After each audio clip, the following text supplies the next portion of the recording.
Hello everyone, good morning जी। Welcome back to my another video. और कैसे हो आप सब? आई होप अच्छे होगे, बढ़िया होगे। तो जी मेरे चैनल होम की निशा में आप लोगों का स्वागत है और मेरा नाम है निशा। तो जी 2 दिन से आंधी तूफ़ान इतने आ रहे हैं और मौसम इतना बेकार हो गया है ना, मैं बता नहीं सकती। तो आज फाइनली जाकर थोड़ी सी धूप निकली है और जब धूप निकलती है तो थोड़ा सा एक कहते हैं ना रिलैक्स वाला मौसम होता है कि हाय शुक्र है, अब कम से कम हमारे कपड़े सूख सकेंगे और बहुत सारे काम हो सकेंगे। और ये बारिश के मौसम में ना बहुत ज़्यादा कीचड़ कीचड़ और यही कपड़ों को धोने में। और कल का पता है क्या हुआ है, तो हस्बैंड जी 2 दिन की शादी में गए हुए थे जयपुर। तो वहाँ से वो इतने सारे कपड़े लेकर आए हैं, तो बस उन्हीं कपड़ों को मैं धो रही हूँ मशीन में। और पहले मैं सोच रही थी चलो आज नहीं धोती, मैं ये ना इकट्ठे कर लेती हूँ, फिर 2-3 दिन बाद धोऊंगी। तो फिर मेरे को यही लगता है कि नहीं, मेरे से जो काम हो मैं साथ के साथ निपटा दूँ तो मेरे लिए ज़्यादा अच्छा रहेगा। इसके अकॉर्डिंग कि अगर मैं इकट्ठा करके रख लूँ तो मेरे पे ही भारी है। तो जी यहाँ पे मैं जब मॉर्निंग में उठी थी तो वही मेरा जो काम होता है पूजा पाठ वगैरह का, वो सब मैंने निपटा लिया था। और घर के कामों को मैं मॉर्निंग से ही जब मैं चाय वाय पी ली थी ना, तो उसके बाद मैं अपने सारे कामों को दिमाग में लेके चलती हूँ। मुझे स्टेप बाय स्टेप अब क्या करना है, क्योंकि कपड़े धोने हैं, सफाई करनी है, खाना क्या बनाना है, ये सारी चीज़ें। बैल्कनी वगैरह साफ़ कर दूँगी, क्योंकि मेरे को ना ये कपड़े डालने हैं। तो जब तक बैल्कनी मेरी साफ़ नहीं होती तो मैं कपड़े नहीं डाल सकती। और यही हमारी आदत ये होनी चाहिए, हम जब भी कपड़े धोते हैं तो उससे पहले हमें अपनी बैल्कनी को साफ़ कर लेना चाहिए। और जहाँ कपड़े डाल रहे हैं, लॉन्ड्री हैंगर हो गया, ग्रिल हो गई, उनको पहले पोंछना चाहिए, तभी हमें कपड़े डालने चाहिए। अदरवाइज़ क्या होगा कि हमारे कपड़े गंदे हो रह जाएंगे और गंदे हो जाएंगे जब भी हम ग्रिल पे डालेंगे। तो ये छोटी छोटी सी आदतें हैं, हमें सारी ध्यान रखनी चाहिए। और ना मेरी क्या आदत है, मैं जब भी कपड़े धोती हूँ तो मैं मतलब जब थक जाती हूँ तो मैं थोड़ा बाहर की तरफ ग्रिल पे झांकने लग जाती हूँ, फिर कपड़े धोती हूँ। और फिर तो ऐसे ही मैं अपना काम करती हूँ। अच्छा, जब हम इस तरह से काम करते हैं ना, थोड़ा सा बोर होने लगते हैं, तो बीच में चाहे 2 मिनट बैठ के फ़ोन चला लो या आप किसी से बात कर लो, तो काम ना बहुत ज़्यादा मतलब आराम से होने लग जाते हैं और थोड़ा सा माइंड भी ना डाइवर्ट सा हो जाता है। तो यहाँ पे ना मैं बना रही हूँ आज आलू के पराठे, क्योंकि बच्चों ने पहले ही बोल दिया था कि खाने में क्या बनेगा। मैंने वही बता दिया था कि आलू के पराठे, क्योंकि मेरा और पतिदेव का फास्ट है एकादशी का। तो आज एकादशी है, तो एकादशी की वजह से हम लोगों को खाना नहीं बनाना, मतलब खाना तो बस बहुत अच्छा लगता है कि जब अपने लिए खाना नहीं बनेगा और इन लोगों के लिए बनेगा। तो बस बच्चों के लिए ही मैं यहाँ आटा गूंद रही हूँ। और अच्छा, कैमरा ना थोड़ा ऐसा हो गया, मेरे को दिखा नहीं कि मैं सोची शूट हो रही है वीडियो।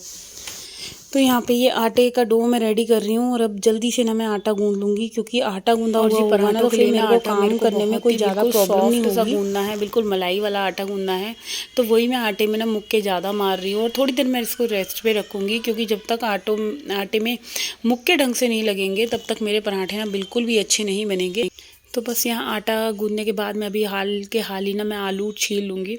तो आलू मैंने ज़्यादा बॉईल नहीं करे हैं। अच्छा, पराठों के लिए ना हमें ज़्यादा सीटियाँ नहीं लगानी पड़ती, बस इतने आलू सूखे सूखे से उबलने चाहिए कि ज़्यादा आलू में ना सीटी लग जाती हैं, फिर वो आलू घुटे घुटे से हो जाते हैं और पराठे भी ना हमारे सही नहीं बनते। तो आलू हमें ज़्यादा नहीं बॉईल करने थे, मतलब नॉर्मल से ऐसे सूखे सूखे से आलू नहीं होते, हमें इतना बॉईल करना है। तो जी बस आलू को ना हमें ऐसे ही छील लेने हैं, क्योंकि ज़्यादा घुटे हुए आलू से पराठे हमारे फटेंगे। तो इसी पराठों को हमें अच्छे से बनाना है, खस्ता खस्ता कुरकुरे कुरकुरे। तो हमें सबसे पहले आलू में यही ध्यान रखना है कि आलू को ज़्यादा मतलब सीटी नहीं लगानी। देखो आप देख सकते हैं कि ज़्यादा घुटे हुए आलू नहीं होने चाहिए, बिल्कुल सूखे सूखे ड्राई ड्राई से, मतलब ऐसे लगे फूट गए हैं ये आलू। ऐसे हमें आलू बॉईल करने हैं। और यहाँ बस आलूओं को ना मैं जल्दी से छील लेती हूँ, क्योंकि कार्तिक नाश्ता मांग रहा था और बच्चों को जब भूख लगती है ना, क्योंकि रात भी ना उन्होंने कुछ बाहर से ही पास्ता ऑर्डर कर रहा था, वो पास्ता वगैरह खाया था।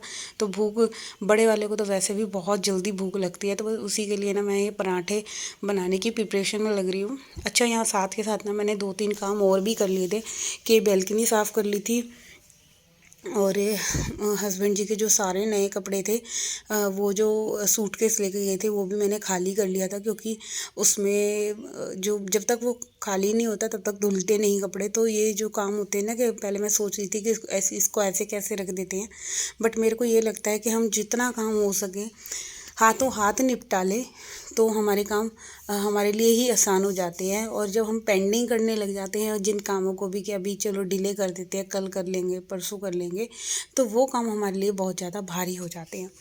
तो जी यहाँ पे आलू छिल गए थे और आलू के अंदर मैं इसमें धनिया धो लिया था, मैंने धनिया काट लिया है और हरी मिर्च डालूँगी और ये सारे मसाले, सूखा धनिया, लाल मिर्च, चाट मसाला, गरम मसाला और थोड़ी सी हींग डालूँगी और थोड़ा सा जीरा डालूँगी। तो बस इन सब चीज़ों को मेरे को मैश करना है और मैश करने के बाद थोड़ा सा ना मैंने इसमें मेरे पास एक पाव भाजी मसाला है वो भी थोड़ा सा ऐड कर दिया था। तो ये सब मसाले डालने के बाद स्टफिंग इतनी बढ़िया रेडी हुई थी।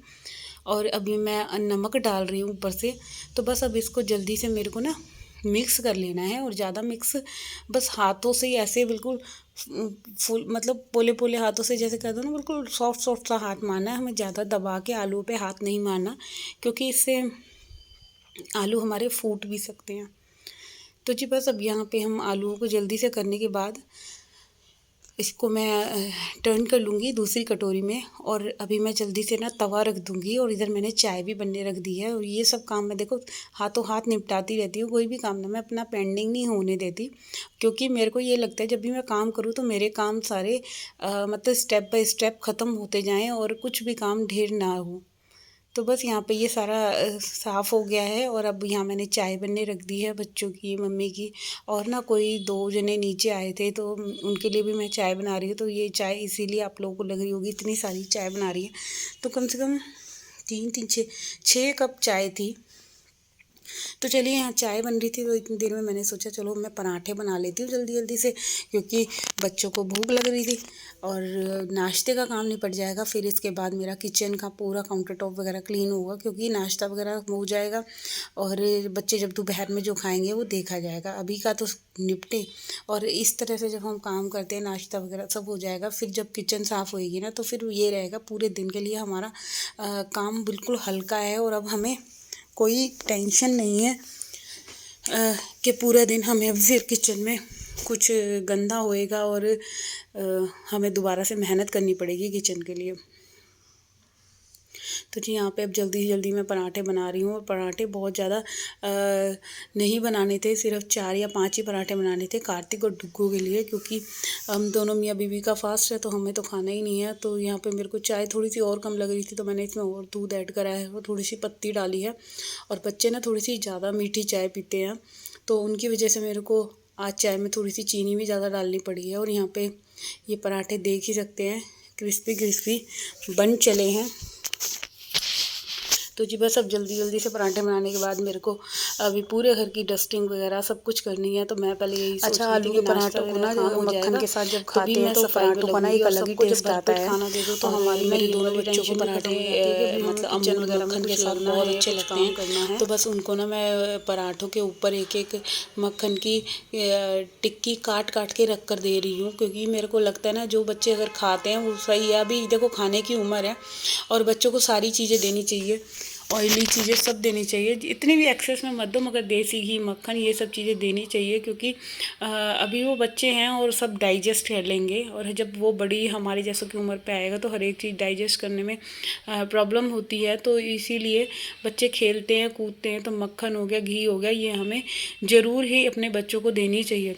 मैं तो सब माँओं को कहती हूँ कि अपने बच्चों को खूब घी खिलाएं, खूब मक्खन दें क्योंकि ये बहुत हेल्दी है हमारे बच्चों के लिए। क्योंकि बाहर की चीज़ें ना खिलाने की बजाय अगर देसी घर के चीज़ें खिलाओ, देसी घी खिलाओ, दूध पिलाओ, दही खिलाओ, ये चीज़ें बहुत ज़्यादा फ़ायदेमंद हैं जो हमारी बॉडी को स्ट्रॉन्ग बनाती हैं, स्टेमिना स्ट्रॉन्ग बनाती हैं। बच्चों की बढ़ती उम्र है और बढ़ती उम्र में ये सारी चीज़ें बहुत ही ज़रूरी हैं क्योंकि हम अगर जो लोग नॉनवेज नहीं खाते तो उनको मल्टीविटामिन और ये सब चीज़ों की बहुत ज़रूरत होती है। तो घी दूध दही फ्रूट्स और ग्रीन वेजिटेबल ये सारी चीज़ें हमें अपने बच्चों के डेली आहार में देनी ज़रूरी है।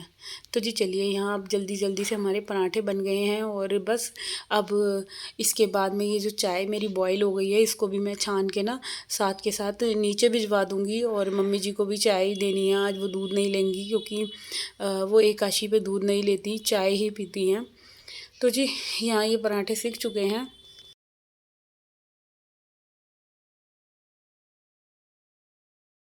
तो अब मैं फटाफट से चाय छान देती हूँ। और अब मौसम ऐसा हो गया है कि जैसे मतलब चाय छानो ना तो इतनी जल्दी ठंडी नहीं होती जितनी सर्दी में हो रही थी। सर्दी में तो क्या होता है कि धुआं निकलती निकलती भी हम चाय छान रहे हैं और बस 10 मिनट के अंदर चाय ठंडी हो जाती थी। तो जी हाँ, चाय छन गई थी तो नीचे भेज दिया चाय। और फिर मैं लगी थी यहाँ सीढ़ियाँ क्लीन करने में। और आप देख सकते हैं सीढ़ियों में बहुत ज़्यादा मिट्टी आ रही है, क्योंकि हमारे नीचे जब से सड़क बनी है ना तो सब नीचे से चप्पलें वगैरह लेकर आ रहे हैं मिट्टी वाली। तो बहुत ज़्यादा डस्ट धूल मिट्टी आ रही है। जब तक ये सड़क नहीं बनेगी ना तब तक तो हमारे घर में बिल्कुल मिट्टी मिट्टी आती ही रहेगी। तो जी चलिए कोई नहीं, तो मैं सबसे पहले यहाँ झाड़ू लगा लेती हूँ पूरी सीढ़ियों पे। और झाड़ू वाड़ू लगाने के बाद फिर मैं लगाऊंगी पोछा। और जब पता है क्या है, ढंग से हम एक बार को झाड़ू भी लगा देते हैं ना तो हमारा घर बिल्कुल एकदम ऐसे लगता है कि हाँ बहुत साफ़ सुथरा है। और झाड़ू लगाने का भी देखो कई तरीके से तरीका होता है कि बिल्कुल ढंग से अच्छे से हम दबा दबा के लगाते हैं तो मतलब डस्ट बिल्कुल भी नहीं रहती और मिट्टी भी चली जाती है। तो जी अब मैं लगे हाथ बस जल्दी से पोछा भी लगा लूँगी। और पोछा वोछा लगाने के बाद फिर मैं करूँगी अंदर की क्लीनिंग। और मेरे पहली ड्यूटी यही होती है कि मैं सीढ़ियाँ वगैरह साफ़ कर लूँ। क्लीनिंग का काम मेरा सीढ़ियों से ही स्टार्ट होता है। और यहाँ पे हम ग्रिल पे भी जब हम इस तरह से सफाई करते चलते हैं ना, देखो 15 दिन में करें, हफ्ते में करें, तो हमारे ये महीनों के काम चुटकियों में हो जाते हैं। क्योंकि महीने में क्या होता है, हम यही सोचते हैं, इंतज़ार करते हैं, नहीं भाई ये 1 महीने में करेंगे। और धूल मिट्टी जब आने लग जाती है ग्रिल पे, और साथ के साथ इस पोछे से ही मैं साफ़ करती जाऊँगी। तो ये स्टील की ग्रिल हैं, पाइप हैं, तो बहुत ही जल्दी एकदम नीट एंड क्लीन हो जाता है। और इस पे भी धूल ना इसी वजह से जमती है क्योंकि ये बाहर की तरफ है और ऊपर से भी हमारा जो छत वाला गेट है वो खुला रहता है, तो मिट्टी आनी तो नॉर्मल सी बात है। तो यहाँ पे ये सारी ग्रिल को भी मैं, नीचे वाली ग्रिल भी बिल्कुल ऐसे ही पोंछ दूँगी। तो ये ऊपर और नीचे दोनों ही सीढ़ियों की सफाई ऐसे ही कर लो तो बिल्कुल अच्छा है, क्योंकि हर 6-7 दिन में इन पर धूल जम जाती है। तो मेरे को जब भी लगता है कि हाँ मेरे पे टाइम है तो मैं साथ के साथ कोशिश यही करती हूँ कि इन्हें इस काम को भी मैं साथ के साथ निपटाती चलूँ, बिल्कुल भी अपना जीना गंदा ना होने दूँ। और इस तरह से हम काम करते हैं तो बहुत अच्छा लगता है अपने आप को ही कि भाई पूरा घर हमारा जैसे मेन डोर से कोई घुसता है तो साफ़ सुथरा दिखता है। तो जी चलिए अब बाहर का मैं कर आई हूँ क्लीन।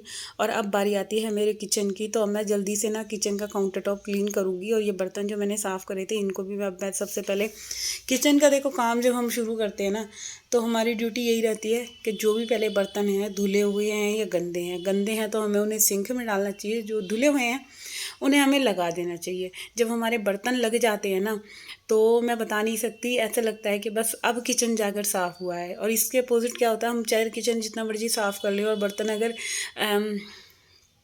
बर्तन बास्केट में रखे हुए हैं तो बहुत ज़्यादा ऐसा लगता है कि हाँ हमने कुछ सफाई करी नहीं है। तो चलिए ये तो एक छोटी नॉर्मल सी टिप है कि हमें अपना किचन को कैसे क्लीन करना है और घर को कैसे क्लीन करना है। तो ये हमें अपनी रोज़मर्रा की आदतों में शामिल कर लेना चाहिए। सबसे पहले जब भी हम किचन में सफाई करने घुसे तो सबसे पहले जो सामान हमें जहाँ रखना है उन सामानों को उठा के उनकी जगह पे रखो। दूसरा, जो भी गंदे बर्तन हैं हमें अपने काउंटर टॉप पर बिल्कुल भी नहीं फैलने देना, साथ के साथ उठाते जाओ और सिंक में डालते जाओ। तीसरा क्या है कि जो बर्तन धुले हुए हैं उनको लगा दो। और फोर्थ है कि हमें अपना जो गैस है अगर हम दिन में एक बार भी साबुन से साफ़ करते हैं तो ये हमारे लिए सबसे बेस्ट है कि हमारा किचन बिल्कुल भी गंदा नहीं होगा। और फिफ्थ क्या है, जब हम गीले कपड़े से एक बार गैस पोंछते हैं उसके बाद हम एक बार सूखे कपड़े से, कॉटन के तौलिए से अगर पूरे किचन को साथ के साथ सुखाते भी चले तो कभी हमारे किचन में दीमक वगैरह या कोई भी गंदा बैक्टीरिया नहीं पैदा होगा। तो ये कुछ 5 टिप ऐसी हो गई जो हमारे किचन को एवर ग्रीन हमेशा हमारे यूज़फुल हैं। तो ये हमें अपने रोज़मर्रा की लाइफ में शामिल कर लेना चाहिए कि कभी भी हमें अपने किचन की सफाई कैसे ढंग से करनी है। ये 5 ट्रिक अपनी याद रखें, सारे सामानों को उनकी जगह रखें पहले तो उठा के, और स्टेप बाय स्टेप जो मैंने बताया है ये करते जाएं। तो यहाँ पे मेरा किचन पूरा साफ़ हो चुका है। और अब आप देख सकते हैं मैंने एक कॉटन का कपड़ा लिया है और एक गीला टॉवल लिया है और दोनों से ही मैं सारी कैबिनेट्स को साफ़ कर रही हूँ। तो यहाँ पे ये सारा क्लीन हो गया है मेरा किचन। और यहाँ पे करूँगी मैं अपने इस वीडियो का एंड। आई होप आप लोगों को मेरा ये वीडियो थोड़ा बहुत भी अच्छा लगे तो जाते जाते सब्सक्राइब कर देना, वीडियो को शेयर करना ना भूलिएगा। तो बाय बाय जी।